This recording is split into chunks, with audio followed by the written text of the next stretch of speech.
The most epic beards throughout history. Throughout history, we've seen men sport some seriously epic beards. These bad boys have shaped the bearded world as we know it. Check out some of the most rocking facial hair in all of history. Who knows? You might even find some inspiration for your own beard style. Number 1. Otto the Great. Talk about badass. Otto I, also known as Otto the Great, was a German king and Holy Roman Emperor, a born ruler. Throughout his lifetime, Otto the Great accomplished many things, but what's remarkable about this no-nonsense fella is his habit of swearing by his beard. Who the hell swears by his beard? Well, apparently, history tells us that he did so whenever he made an important decision. If that doesn't have badass written all over it, I don't know what else to call it. Number 2. Edward III. Born in the 1300s, Edward III was King of England and the Lord of Ireland. This king also had no trouble matching his shoulder-length hair with his long beard. He made it his business to keep his locks and beard trimmed and groomed. After all, a king still gotta look sharp in front of the ladies, eh? Number 3. John Knox. Knox was a Scottish clergyman from the 15th century. He led his country's Reformation and founded the Presbyterian Church of Scotland. What else did he do? Knox rocked his beard long, and it's often depicted to reach his chest. Who says church and swagger can't go together? Number 4. William Shakespeare. One of the greatest writers of all time, Shakespeare the Bard. While some theories say the man may be a myth, and we have no actual photo proof, one can still dream and imagine that this bearded man shaped so much history reciting plays and sonnets while rocking this mischievous mustache. To beard or not to beard? Anyone?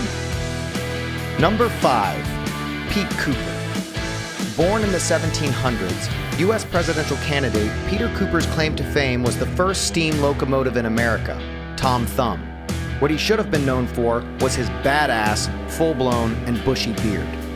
Number 6. Ambrose Everett Burnside.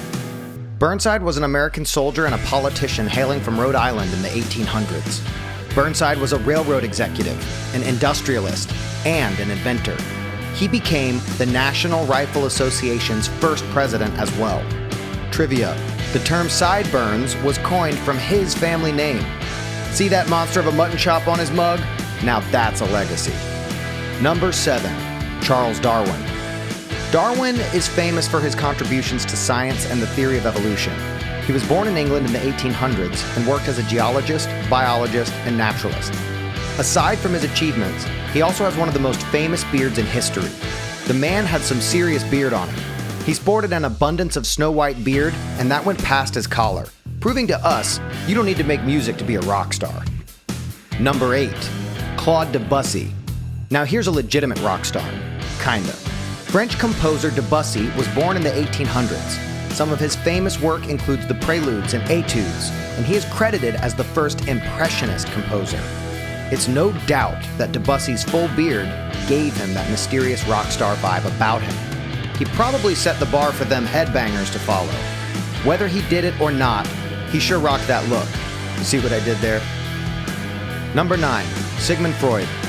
Freud is most known for his work in the field of psychology. He was an Austrian neurologist who founded the clinical method of psychoanalysis. If you're not into the caveman look and want a trimmed and neat-looking beard, Freud's your guy. His beard is so well groomed that it seems to cling to his face like a second skin. Number 10. Horace Greeley. You may recognize Greeley's name from the world of American journalism.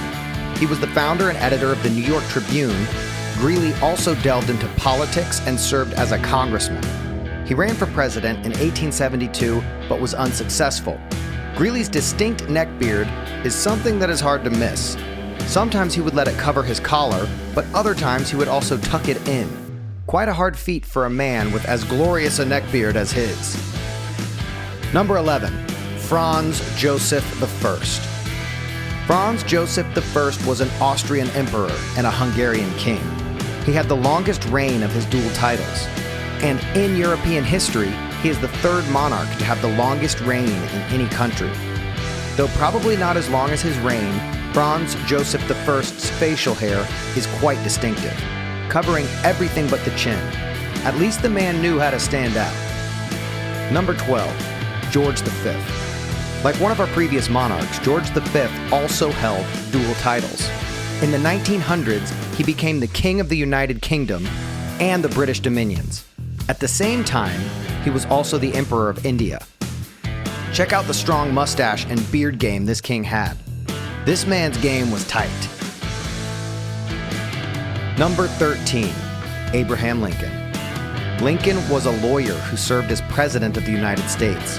He is famous for leading his country through the Civil War from 1861 to 1865. Lincoln also had one of the most notable beards in U.S. history.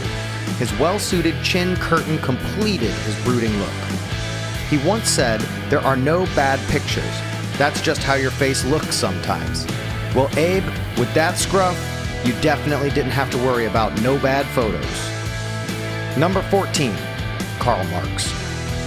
Marx was born in Germany in the 1800s. He held many titles and occupations in his life, but he is best known for Marxism, his theories on society, politics, and economics. His full-blown beard and bushy hair combo earn him a place on this list. You simply cannot ignore that look. Number 15, NIKOLA PASIC.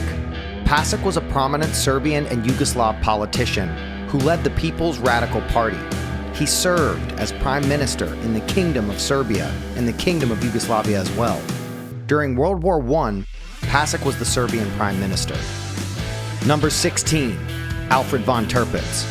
Tirpitz was known for his work in the German Imperial Navy. He served as a Grand Admiral and also strengthened the then modest Imperial Navy. Forked beard, enough said. Number 17, Ernest Hemingway. Hemingway was an American writer and journalist. In 1954, he earned a Nobel Prize in Literature for his work. Hemingway also came up with the writing style called iceberg theory, which has influenced fiction in the 20th century. In his later years, he grew a full beard that accentuated his handsome features. I mean, come on, look at those whiskers. By styling and maintaining your beard, you too can achieve this rugged and striking look. Want to know how you can achieve the kind of beard you've always wanted? Head to Wild Willie's and check out the beard products made for men like you. Along with style, men's facial hair has evolved over the years. Epic beards go in and out of fashion over time. Each era adapts a certain beard trend, or no beard at all. But it's no doubt that having awesome facial hair is a huge confidence booster. So if you want to have one of the best beards ever, use the very best beard care products. The most epic beards throughout history.